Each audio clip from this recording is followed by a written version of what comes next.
परमात्मने नमः। क्रोधात् भवति सम्मोहः, सम्मोहात् स्मृतिविभ्रमः, स्मृतिर्भ्रंशात् बुद्धिनाशो, बुद्धिनाशात् प्रणश्यति। क्रोधात् यानी क्रोध से सम्मोह अत्यंत मूढ़ भाव भवति उत्पन्न हो जाता है। सम्मोहात् यानी मूढ़ भाव से स्मृति विभ्रमः स्मृति में भ्रम हो जाता है। स्मृति भ्रंशात् यानी स्मृति में भ्रम हो जाने से बुद्धि नाशः बुद्धि अर्थात ज्ञान शक्ति का नाश हो जाता है। और बुद्धि नाशात् बुद्धि नाश हो जाने से यह पुरुष अपनी स्थिति से प्रणश्यति गिर जाता है। राग द्वेष वियुक्तैस्तु विषयानिन्द्रियश्चरन् आत्मवश्यैर्विधेयात्मा प्रसादमधिगच्छति। तू परंतु अपने अधीन विधेयात्मा किए हुए अंतःकरण वाला साधक आत्मवश्यैहि अर्थात अपने वश में की हुई राग द्वेष युक्तैहि राग द्वेष रहित इंद्रियैहि इंद्रियों द्वारा विषयान यानी विषयों में विचरण करता हुआ चरण यानी विचरण करता हुआ अंतःकरण की प्रसादम अर्थात प्रसन्नता को अधिगच्छति प्राप्त होता है।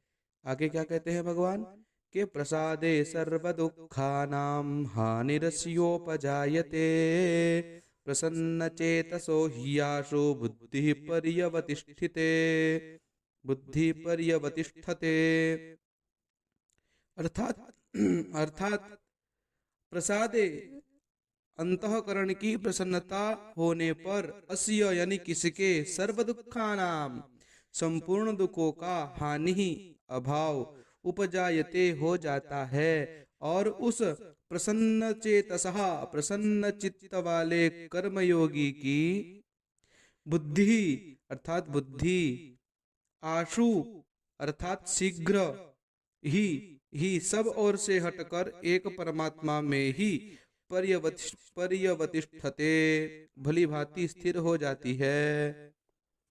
आगे 66वें श्लोक में भगवान कहते हैं कि नास्ति बुद्धिरयुक्तस्य न चायुक्तस्य भावना न चाभावयतः शांतिर् अशांतस्य कुतः सुखम।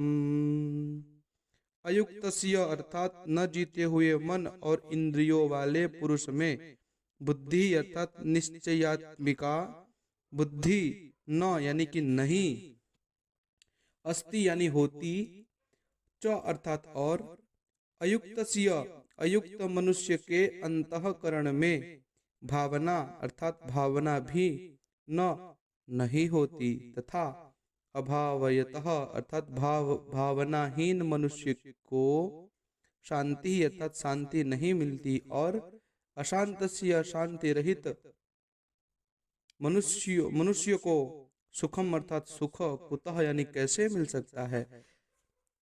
मतलब कि न जीते हुए मन और इंद्रियों वाले पुरुष में निश्चयात्मिका बुद्धि नहीं होती और उस अयुक्त मनुष्य के अंतःकरण में भावना भी नहीं होती ततः भावनाहीन मनुष्य को शांति नहीं मिलती और शांति रहित मनुष्य को सुख कैसे मिल सकता है।